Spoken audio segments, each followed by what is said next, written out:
दूसरे दिन नदी के पास में गया, एक मछली को देखा, मछली को पकड़ करके लाया, मछली को काटा, देखता क्या है जो सोने के टुकड़े उसके उस नदी में उस जल में गिर गए थे, आज उस मछली के अंदर थे वो भी प्राप्त हो गए। तो क्या नहीं हो सकता है जब हमारी श्रद्धा होगी भगवान के प्रति, हमारा विश्वास होगा भगवान के प्रति, हमारा समर्पण होगा ठाकुर के प्रति, तो निश्चित रूप में भगवान हमारे ऊपर कृपा करेंगे।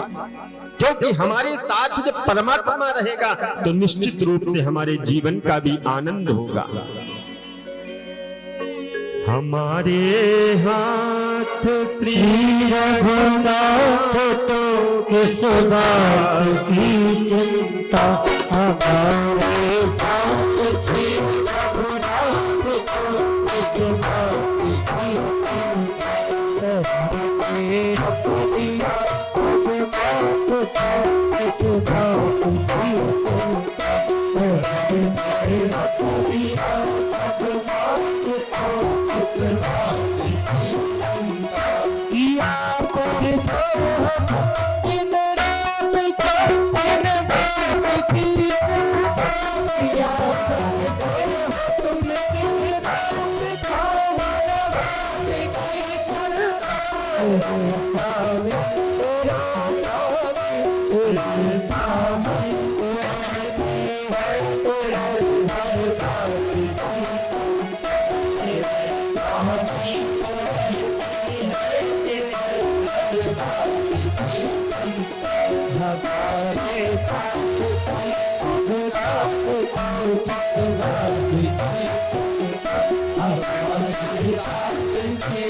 परम मंगल की कृपा, अपने आप में विश्वास रखिए, दृढ़ निश्चय कर लीजिए कि ठाकुर हमारे साथ में है। और जिस दिन ठाकुर आपके साथ में नहीं होगा ना, आप भी यहां नहीं होंगे, हम भी नहीं होंगे, कोई नहीं होगा। जब वो नहीं होगा तो हम नहीं होंगे, ये निश्चित सत्य है। न खाने की न पीने की, न मरने की न जीने की, न खाने की न पीने की, न मरने की न जीने की, न खाने की न पीने की, न मरने की न जीने की, न खाने की न पीने की, न मरने की न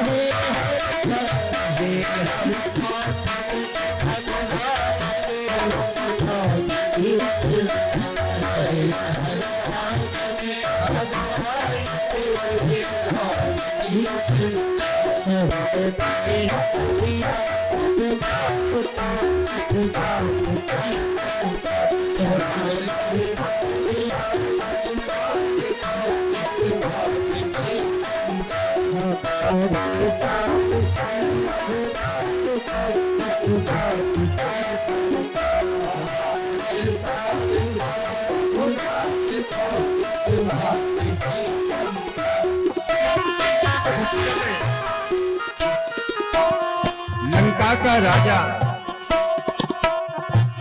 लंकेश को भगवान ने परम धाम दिया।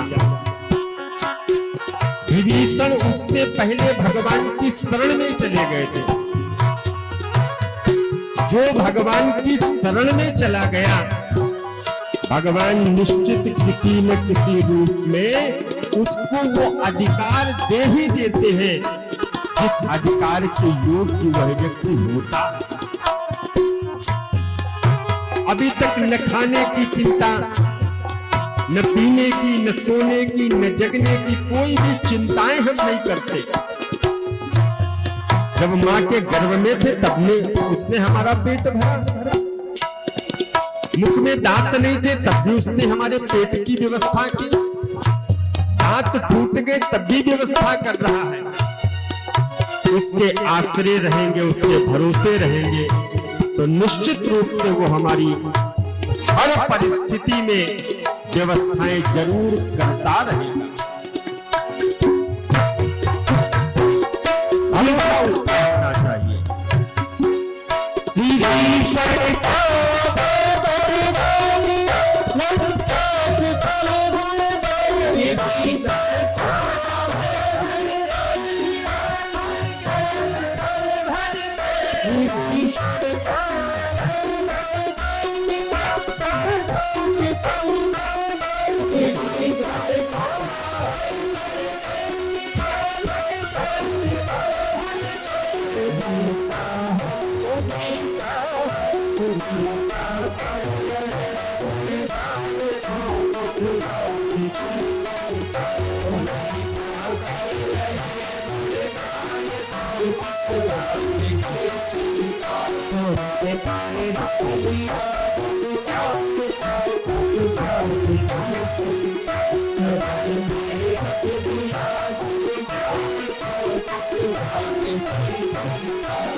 हमारे साथ में जब परमात्मा है तो हमें कोई चिंता करने की जरूरत नहीं। एक गांव में बहुत से लोग एकत्र हुए, बोले मंदिर बनाया जाए, मंदिर बनाया जाए।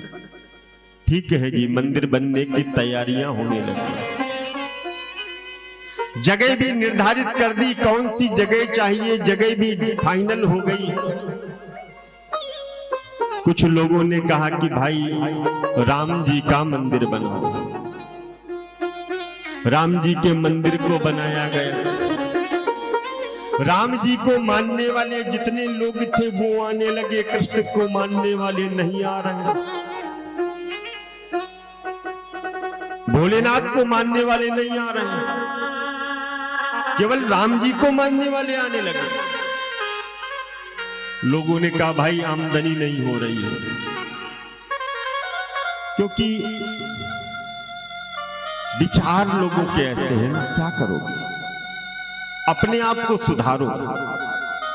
हम तो कथा जो हो रही, हम तो केवल ठाकुर जी को ये कथा सुना रहे हैं, भगवान शिव मैया पार्वती को ये कथा सुना रहे हैं, याज्ञवल्क्य जी भरद्वाज जी को कथा सुना रहे हैं, तुलसीदास जी को कोई नहीं मिला कथा सुनाने के लिए, तो कहने लगे कोई मिले न मिले, इस कथा को मैं स्वयं अपने मन को सुना रहा। स्वांता सुखाय तुलसी रघुनाथ गाथा।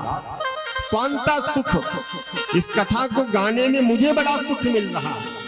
आपको मिल रहा है बहुत अच्छा है, नहीं मिल रहा है बहुत अच्छा है, क्योंकि जाकी रही भावना जैसी, प्रभु मूरत देखी दिल तैसी। जैसी आपकी भावना है, भावना के अनुसार आपको वो फल मिल रहा है। कथा सुनने की भी बहुत से नियम है। यहां पे बहन बैठी हुई है, कथा में मैं प्रातःकाल तो भोजन लेता ही नहीं, संध्या के समय, शाम के समय एक टाइम भोजन। कथा सुनने का यह भी नियम, अगर आप शरीर से अस्वस्थ हैं, आप चेयर पे बैठिए, कोई दिक्कत नहीं, अगर शरीर आपका स्वस्थ है तो प्रयास ये करें कि आप जमीन में सामने बैठ करके कथा सुनें। कथा का यह भी नियम है कि आप कथा में पैर फैला करके मत बैठिए। कथा के पीछे मंच जो लगा उसके पीछे मत बैठिए। कथा के इधर मत बैठिए। कथा के बीच में वार्ता मत करें। कथा के बीच में किसी की चुगली निंदा मत करें, क्योंकि जो आप कर रहे हैं वो सारा का सारा आपका लिखा जा रहा है। यह मंदिर है, इस मंदिर में भगवान के सामने ऊंचाई पे व्यक्ति को बैठना नहीं चाहिए। पर क्या, जब आपके शरीर में दिक्कत है, आपके पैरों में दिक्कत है, तो आप बैठिए। अगर शरीर से स्वस्थ हैं, जमीन में बैठ सकते हैं, सामने बैठ करके कथा को सुन सकते हैं, तो उसमें बड़ा आनंद है। महाराज जी, कथा परमात्मा की दिव्य रसास्वादन कराने वाली होती है। मंदिर की स्थापना हुई, राम को मानने वाले सोचने लगे, राम की मूर्ति लगाई, राम को मानने वाले आए, शिव और कृष्ण को मानने वाले आना बंद हो गए। राम जी की मूर्ति का विसर्जन करवा करके कृष्ण जी की मूर्ति लगा गई। कृष्ण को मानने वाले आने लगे, राम और शिव को मानने वाले आना बंद हो गए। क्या मतभेद है हमारे और आपके दिमाग में? क्या चल रहा है? एको ब्रह्म द्वितीयो नास्ति, ब्रह्म तो केवल एक है। राम भी वही है, कृष्ण भी वही है, नरसिंह भी वही है, कूर्म भी वही है, बाराह भी वही है, परशुराम भी वही है, सब कुछ तो वही है। केवल उसके भाव ये है, जिस तरह से मिट्टी है, मिट्टी से घड़ा भी बनता है, मिट्टी से दीपक भी बनता है, मिट्टी से सुराही भी बनती है और मिट्टी से चिलम भी बनती है। चिलम के अंदर तंबाकू को रख करके, वो मुख के ओठों पर रख करके वो आदमी के ओठ भी जलाती है और हृदय भी जलाती है। वैसी मिट्टी से बनी हुई वही सुराही गर्मियों के दिनों में उसके दिल को भी ठंडा पानी दे करके उसके प्यास को भी बुझाती है और ही को भी ठंडा करती है। मिट्टी तो एक ही है ना, परमात्मा एक ही है, उसके भाव अलग है। राम को मानने वाले आना बंद हो गए। अब बोले अब शिव का मंदिर बना दो। राम और कृष्ण को आने वाले बंद हो गए। अब क्या किया जाए? कह लगे कुछ मत करो, यहां पर एक होटल बना दो। होटल बना दिया गया। हिंदू को, मुसलमान, सिख, ईसाई, मतलब जितने धर्मों के जितने भी हैं सारे उस होटल में आने लगे। कोई भी भेदभाव नहीं किया। हम और आपकी यही एक विषम मानसिकता है कि हम एक दूसरे को मानने का प्रयास करते हैं। कभी सोचते हैं इस काम को कर ले, कभी इस काम को। 10 दिन के लिए शिव मंदिर में गए। महाराज श्रावण का महीना, कहां जा रहे हैं? अरे नंगे पैर सुबह सुबह कहां? अरे पता नहीं आज श्रावण का सोमवार है। महाराज लाइन लगी हुई है शिव मंदिर में। क्यों भैया, मंगलवार को शंकर जी कहीं मंदिर से दूर चले जाते हैं क्या? इतवार को शंकर जी कहीं मंदिर से दूर चले जाते हैं क्या? नहीं नहीं, विचार बना लिया। ये किसके लिए विचार बने? ये उनके लिए बने जो नास्तिक व्यक्ति हैं, जो कभी मंदिर नहीं जाते हैं। उनके लिए ये नियम बनाए गए हैं कि मंगलवार को तुमको मंगलवार को हनुमान जी का पूजन करना है, चोला चढ़ाना है, जाकर के 10 रुपए की बूंदी ले ली, लाइन में लगे हुए हैं। अरे तुम्हारी बूंदी के लिए हनुमान जी बैठे हुए हैं क्या? मंगलवार को तो महाराज हनुमान जी इतना खा खा करके मोटे हो जाते हैं। बुधवार को सोचते हैं कोई 2 लड्डू लेकर के आ जाए। क्यों? बुधवार को हनुमान जी मंदिर में नहीं रहते क्या? रहते नहीं रहते? बोलो भैया, रहते हैं कि चले जाते हैं कहीं? रहते हैं ना। तो क्या नियम ये नहीं होना चाहिए कि बुधवार को भी जाए? परंतु कुछ लोग हैं जो नियम से रोज मंदिर जाते हैं, उनके लिए ये नियम लागू नहीं है। जो नियम से मंदिर जाते हैं उनके लिए कोई नियम नहीं है, क्योंकि उनको तो मंगल को भी जाना है, बुध को भी जाना है, गुरु को भी जाना है, शुक्र भी जाना, शनि भी जाना, रवि सोम प्रत्येक दिन जाना है। ये नियम उनके लिए बनाए गए कि कम से कम हफ्ते में एक बार ये व्यक्ति इसी बहाने मंदिर तो जाएगा। हम लोग क्या करते हैं, अपने बच्चों को, अभी 25 तारीख गई, 25 दिसंबर, सच बताना, झूठ मत बोलना कोई, कितने लोगों ने अपने बच्चों को क्रिसमस बनाया, सांता क्या बोलते हैं, सांता क्लॉज, इतने महंगे महंगे कपड़े ला करके। आप लोग कौन सी पाश्चात्य सभ्यता को जी रहे हैं? कितने बच्चे अपने जन्मदिन के ऊपर केक को काटते हैं, केक को काट करके उसमें जो मोमबत्तियां लगी होती मुंह से फूंकते हैं। कौन सी सभ्यता है?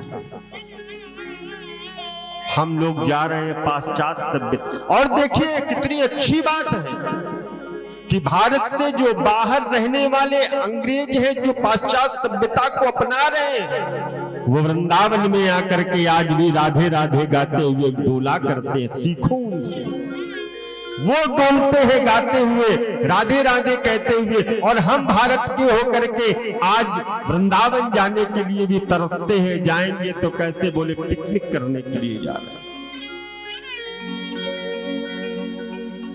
उनकी सभ्यताओं को आप अपना रहे हैं, अपनी छोड़ रहे हैं।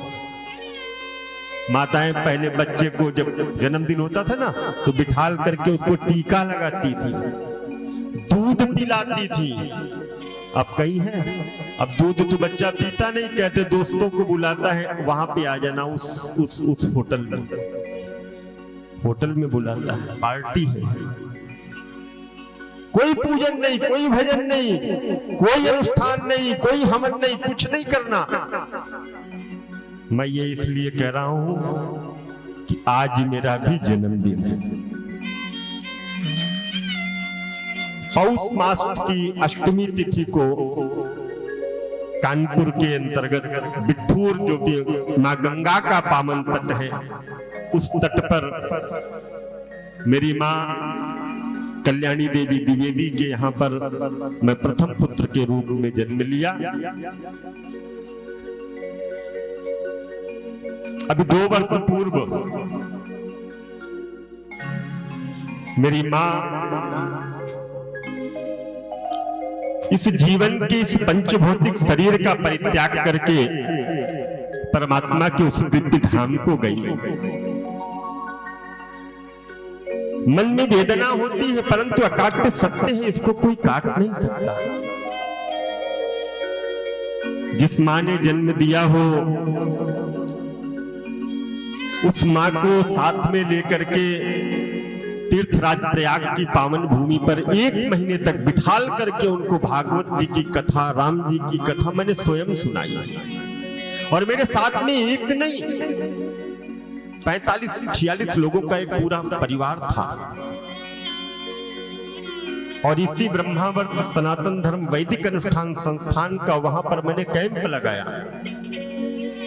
ठंड के दिनों में मां, एक दिन ऐसा हुआ कि वहां पर बड़ी भारी पानी की इतनी तीव्र गति से बरसात हुई है कि सारी की सारी रेत थी, रेत के नीचे से पानी बहने लगा। जितना भी आटा और चावल इत्यादि रखा हुआ था, सारा का सारा भीग गया।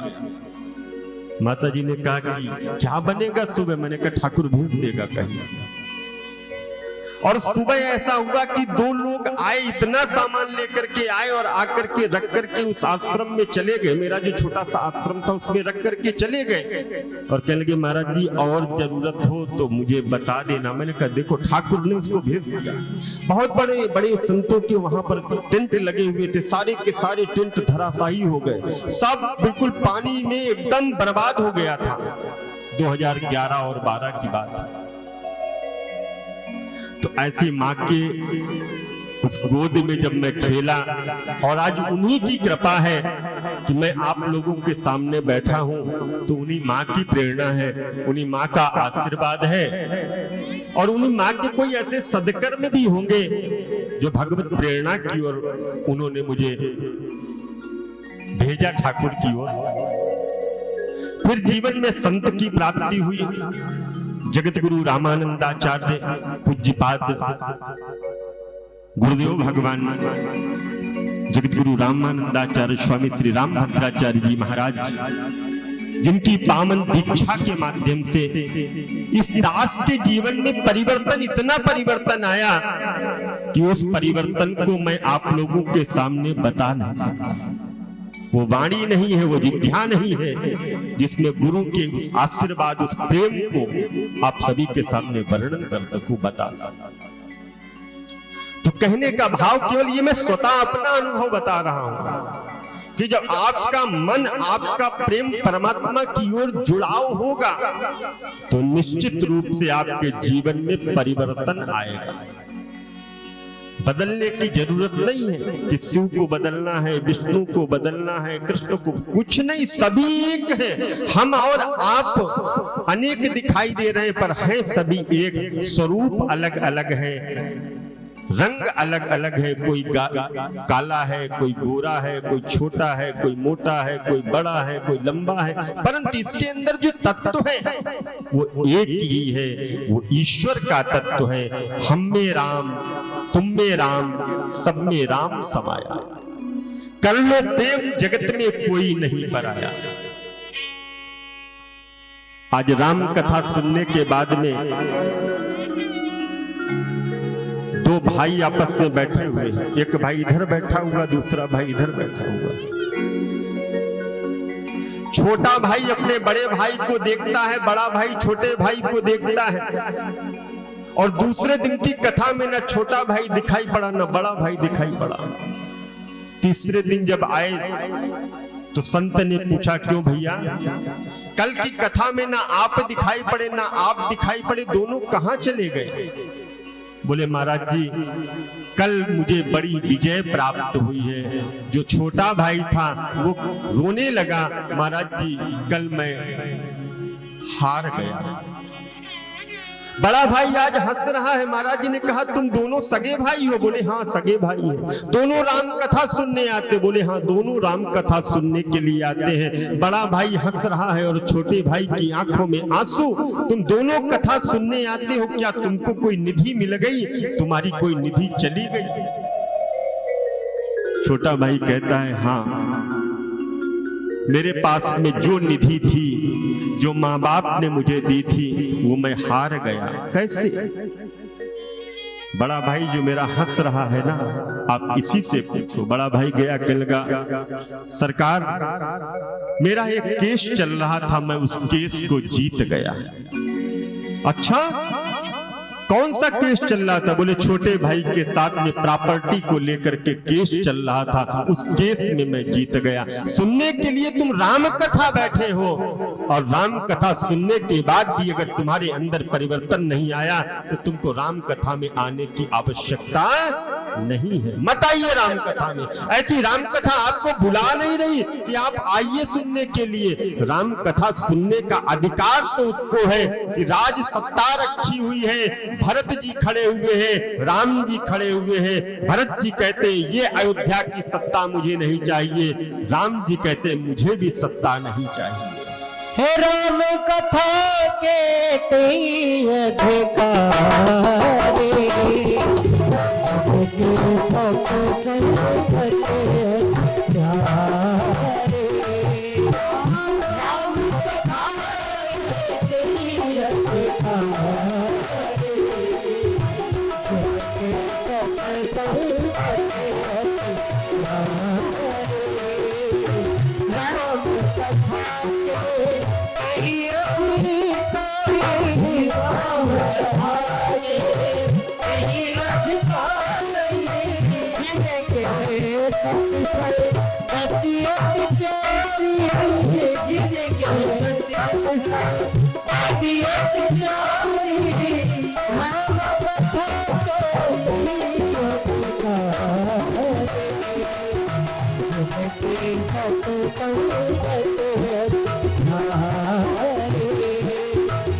श्री राम जय राम, श्री राम जय राम, जय जय राम। सियावर रामचंद्र भगवान की। आइए, राम कथा तो अगाध समुद्र है, जितना जितना भी कहते रहो, जितना भी बोलते रहो, कम ही है। परंतु घड़ी इशारा कर रही है, धीरे धीरे समय को आगे बढ़ा रही है। हम चलते हैं भगवान की उस दिव्य विवाह महोत्सव की जो कथा आज हमको करनी है, उस कथा की ओर चलते हैं। वरना 5 से 7 घंटे, 8 घंटे, 10 घंटे ऐसे ही मैं बोलता रहूंगा। आप लोग अगर बैठे रहेंगे तो मैं तो कथा को करता रहूंगा। परंतु गृह कार्य नाना जंजाला, घर के बहुत से कार्य होते, उनको भी करना होता है। परंतु जितनी देर कथा सुने, भक्ति श्रद्धा के साथ कथा सुने, और कथा सुनने के बाद कुछ न कुछ लेकर के जरूर, अच्छा लगे लेकर के जाइए। और इसमें सब कुछ अच्छा है, कुछ खराब है ही नहीं, सब कुछ अच्छा है। आज बाबा कहते हैं कि ये पावन कथा श्री तीर्थराज प्रयाग की पावन धरा, जिसको हम लोग आज की भाषा में इलाहाबाद के नाम से जानते हैं। इलाहाबाद, और उस इलाहाबाद के प्रयागराज के पावन धरा पर गंगा, यमुना और मैया सरस्वती का संगम है। उसी पावन संगम पे माघ के महीने में, जो समय अभी आने वाला है, माघ का महीना, इसी माघ के महीने में सुंदर सुंदर मेले लगते हैं। और वो मेले कोई साधारण नहीं, कोई साधारण मेले नहीं। विरक्त विरक्त महामुनि संत, ऐसे ऐसे विलक्षण मूर्तियां, जो विलक्षण मूर्तियों के आपने कभी भी दर्शन नहीं किए, जो नित्य निरंतर केवल जंगलों में रह करके कंदमूल फल खाया करते हैं, ऐसी ऐसी विलक्षण प्रतिमाएं